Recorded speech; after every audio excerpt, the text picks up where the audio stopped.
Security and privacy has always been a focus in our lives, but since the advent of the internet, the complexity of the subject has grown exponentially. My guest today has been involved with cybersecurity pretty much since the beginning, and amongst other noteworthy achievements, is credited to teaching Canada's first computer crime course and was even involved in the drafting of the country's inaugural computer crime legislation back in 1974. Today, Thomas Keenan joins me to talk about what Alberta businesses need to do about cybersecurity and privacy for their companies and employees in this ever-changing environment.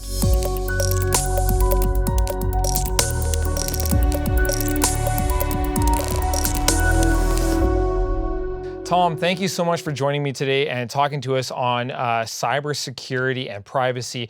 I know it's a pretty hot topic, especially since the pandemic, this work from home life that everybody is doing now. There's lots of things around that on where you have to separate your work, socials and whatnot from your personal and all that sort of jazz. So maybe before we get into things, can you tell me a little bit about yourself? I mean, you've been around this topic for a long time, which makes you such a wealth of knowledge. Maybe give me a little bit of background on yourself and what makes you the professional you are when it comes to this. Well, I came to Calgary in 1972 from New York City, where I was born, Columbia University, and I was recruited because the University of Calgary was getting a new computer, and there were only like 10 in the world, so I knew about that computer because we had one in New York. They brought me up here, but I was kind of the low man on the totem pole, plus I wasn't a Canadian, so they decided to give me the gnarliest problem they had. It was called the Missionary on Massacre, and somebody was going around the campus every night posting big printouts with everybody's user ID and password. It was a colossal security hole, and they couldn't figure out how it was happening. So they made me do it. And I did some research, and I found that the memory wasn't being cleared from the computer, and I fixed it. But, that kind of got me into the cybersecurity world, and I wound up teaching the other people in the computer center about that. And then around 1977, I taught what I claim is Canada's first computer security course on October 14, 1977 in Edmonton. The number of people who can dispute that claim gets smaller every year for actuarial reasons. So I think that's a pretty good claim. And I've been in computer security ever since. That's awesome. So in this ever-changing environment of security, I mean, we hear of all these different things when it comes to malware and ransomware and all these things that businesses now have to kind of take into consideration. What are some of the top things you feel that employers need to think about when it comes to cybersecurity?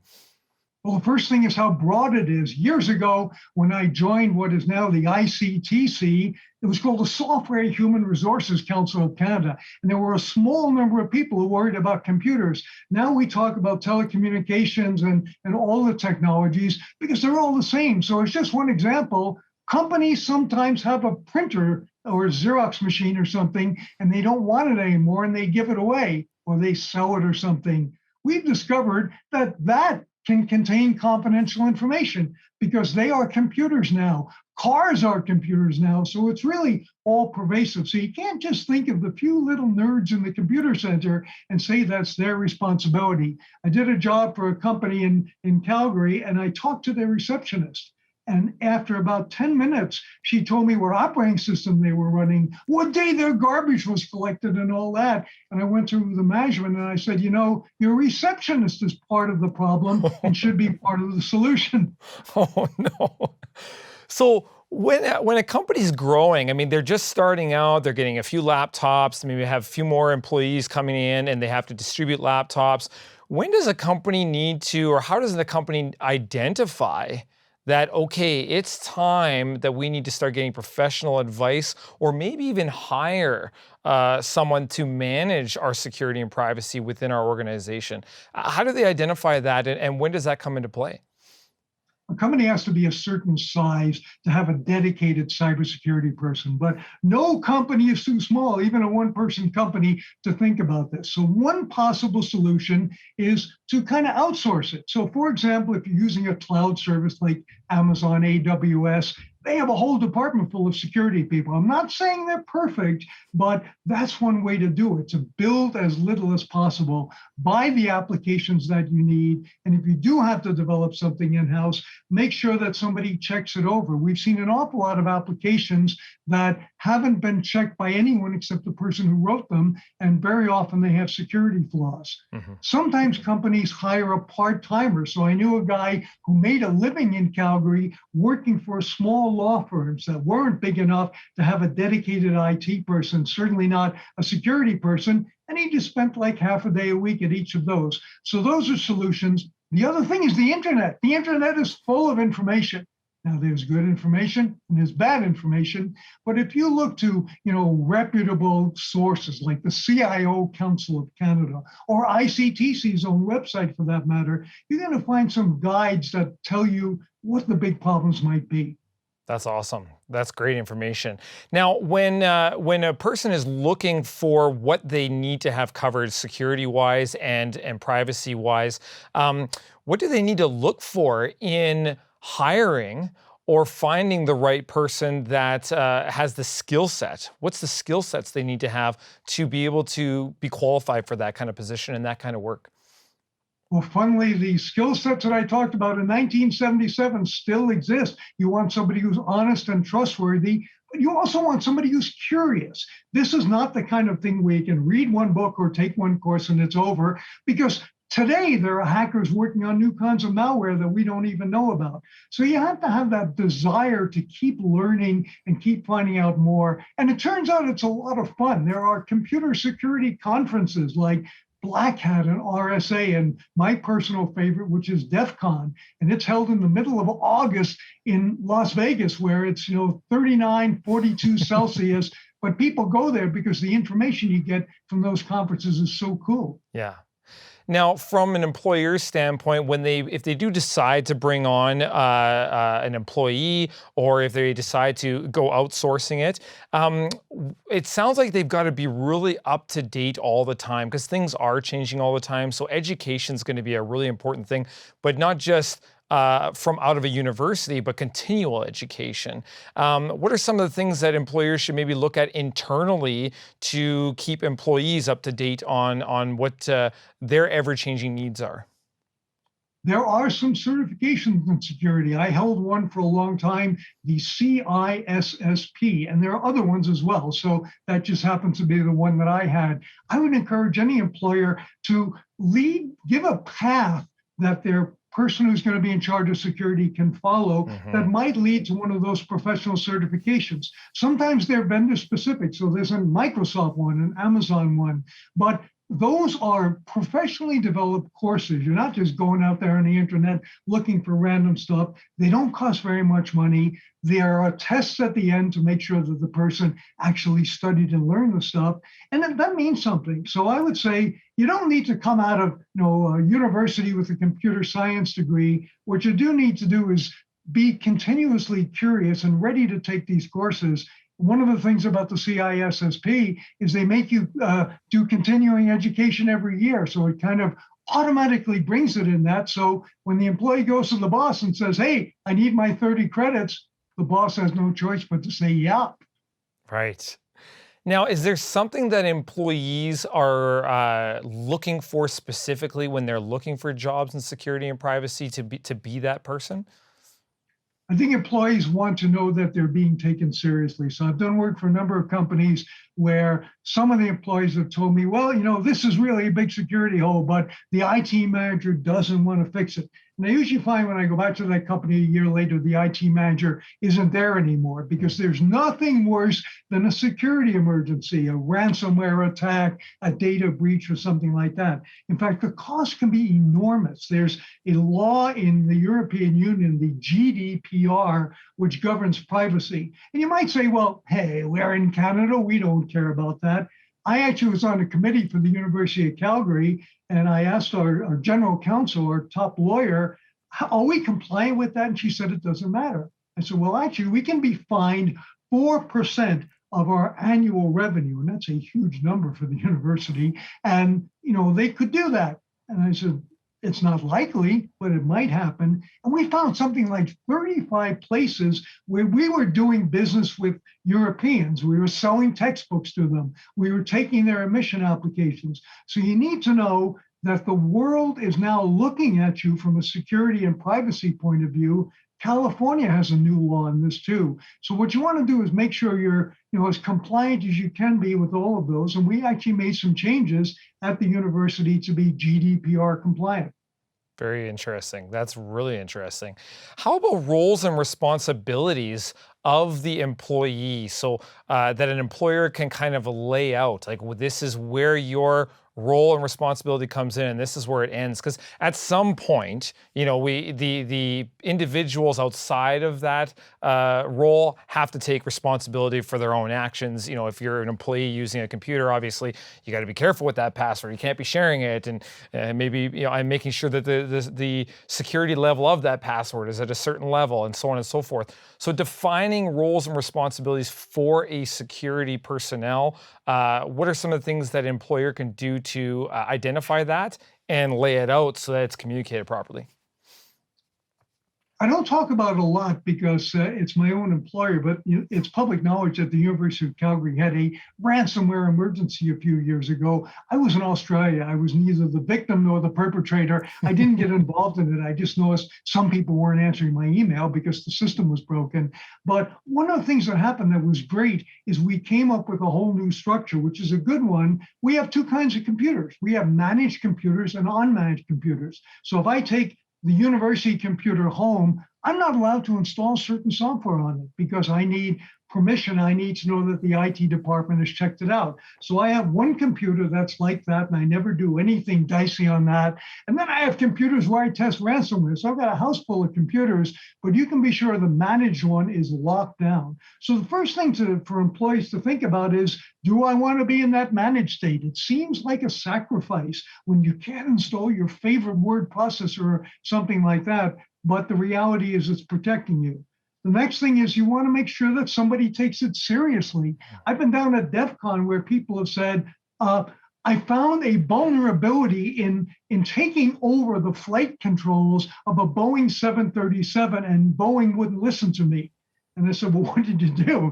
And he said, so from seat 7F, I took over the controls momentarily. And of course, he was arrested when he got off the plane. Now, that's going a little too far. But sometimes the manufacturers of computer equipment or software, the employer doesn't want to hear. And I have heard of employees who go, well, I hate to do this, but bang, all your files are erased. Now, of course, they back them up somewhere. So I don't advocate taking that kind of action against your employer. Hopefully the employer is enlightened enough to know that they should listen. And if somebody raises a security concern, make sure it's checked out. This reminds me of a bad movie like Die Hard, where there was one movie, it was all about that, where that's what the guys were doing. They found a security hack, they went in, they did some bad stuff, and they said, I told you, you guys didn't listen to me. So. Well, there's an Arnold Schwarzenegger movie where he cuts off somebody's finger because they're using a biometric identification, and then he drops and goes, oh, I'm all thumbs today. But the fact is, with those biometric things, that wouldn't have worked because those, if they're any good, they have the same kind of sensor that fitness machines have to make sure there's actually a pulse. So don't go around cutting off people's thumbs because it ain't going to work. So nobody get any ideas from this episode. All right, so you're a tenure professor over at the University of Calgary. So I mean, you're really in depth with the subject when it comes to the changes that have happened in the last few years. This whole work from home model. What are some of the things that maybe have surprised you, or some of the things that you've seen have had to change and shift because of what's happened in the last couple of years? We've seen countless examples of the family computer problem, which is you've got the teenager who loads the game on, you've got the parent who is out there trying to do work, and all of a sudden, monster video takes over some kind of important spreadsheet. So keep it segregated. Have a work computer. As I said, the smartest solution is for the company to give you a laptop. Now, there's an interesting issue I've seen with a number of the resource companies. They don't let you take your computer into the United States, and that's because technically U.S. Customs and Border Protection can look into your computer. So I know quite a few big companies, when they have somebody going down to Houston, they say, don't take your computer. There's a computer waiting for you down there. So one of the things that's worth mentioning is if you're carrying that laptop around with you, you may be carrying the keys to the kingdom. I know a number of cases where laptops have been stolen from cars, and the people didn't care about the physical machine. They cared about the data that was on it. So your data, if it's coming to your house, is now the corporate storehouse, and you have to treat it with respect. How about for companies using VPN and cloud and making sure that they've got their security settings high, but also that's being utilized correctly by their employers and of course the employee themselves? Yeah, VPN and cloud are ways to make your security stronger. So is two-factor authentication. So you may have noticed all the banks now, they want you to have a cell phone, a smartphone, so you can get a text message. And they're not stupid. Banks tend to be the people we look to for good security. And you definitely want to make sure that you're looking at all these possibilities. Now, at the university, again, we had a lot of grumbling. We had professors who said, I don't want to do this two-factor stuff. And the university came back and said, we're just trying to protect you. Yeah. If you write the great Canadian novel or you invent something and your files get wiped out, don't blame us if you haven't authenticated. So there has to be a kind of meeting in the middle between convenience, because it is inconvenient to have to look at your phone, for two-factor or to log on to a VPN. But there's a reason for doing that. And I do a lot of education for companies. And basically what I say is, the risk greatly outweighs any lack of convenience.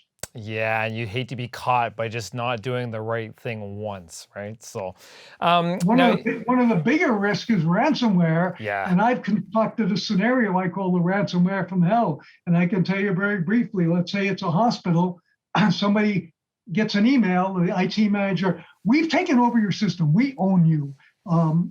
But this is like not 2012 or something. We're not going to encrypt all your files and ask you for money. Instead, we know that you have 7 Siemens MRI machines, 14 Picker X-ray machines, so many infusion pumps from DD. We know all the equipment on your network. It doesn't have to be a hospital. It could be a pipeline or something like that, or a factory.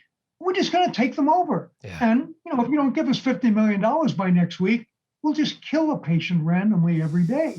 And I've taken this to hospital managers, and some of them go, well, we'd ignore them. I say, do you want to be the hospital on the front page of the newspaper? Hospital kills grandma by not paying ransom. And then some say we'd negotiate with them.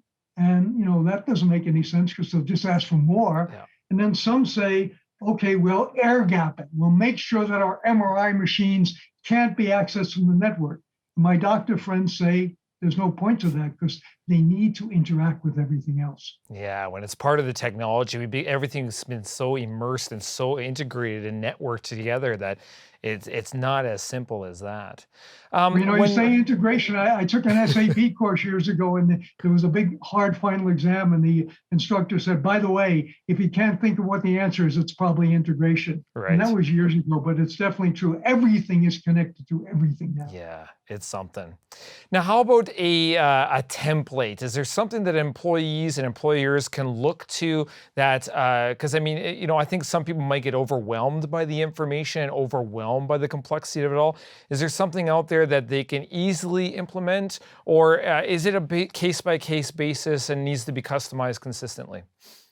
One of the first things to do is to look to your peers in the industry. We have organizations, there's one in Calgary called SPI, Security Professionals Information Exchange, kind of has a funny name. And it is mainly people from the resource industry. And they get together once a month, and it's a, kind of a membership only type of thing. And they trade what's happening to them. Like, oh, my pipeline controller had this problem. We think it may have been a hacker, that type of thing. So your first place to look is your peers. And even the banks do that. They compete viciously on marketing and getting your business. They cooperate on things like security and fraud detection. Yeah. And the next thing is that there are some companies that will sell you a service. You want to think long and hard about, are they the right ones for you? And there are public sources. So, for example, the U.S. Federal Trade Commission has published all kinds of information, the CIO Association of Canada. And with organizations like that, sometimes there's like a free part and then you have to join. But maybe it's $200 a year to join one of those institutions, and a very good idea to do it. Mm-hmm. For employers, is there a specific space that they can go to find these specialists? Or is it pretty much you just have to put the word out there that you're looking for them and have people apply? There are forums to discuss this, and of course, you can get good information, bad information. You go onto Reddit, and you can find all kinds of absolutely false stuff. There aren't. I don't want to recommend specific data sources for people, because inevitably, if I do that, they get hacked next week or something like that, or somebody says, "Oh, I got bad information from them." You have to use your common sense. There's no single source, but I do think, again, the ICTC has done several white papers, and they're all up there spinning on the website. Some of them are even very industry specific, so they can deal with your particular industry. Again, talking to people. We're coming out of this work from home world. We are going back to face. So going to coffee with somebody who is an expert from another company is probably a good idea. Just make sure you don't try to poach their people, because that's considered bad manners. Man, Tom, this has been a wealth of information. Thank you so much. I appreciate you joining us today and talking to us about the subject. I think there's some awesome things. Is there someplace else that a person could reach out to you if they have more questions about this, whether they're getting in touch with yourself or a credible source? Sure. Well, for starters, my book is called Techno Creep, and it's available on Amazon. It's on Walmart.com in the U.S. and sold a whole bunch of copies. So you might want to read my book.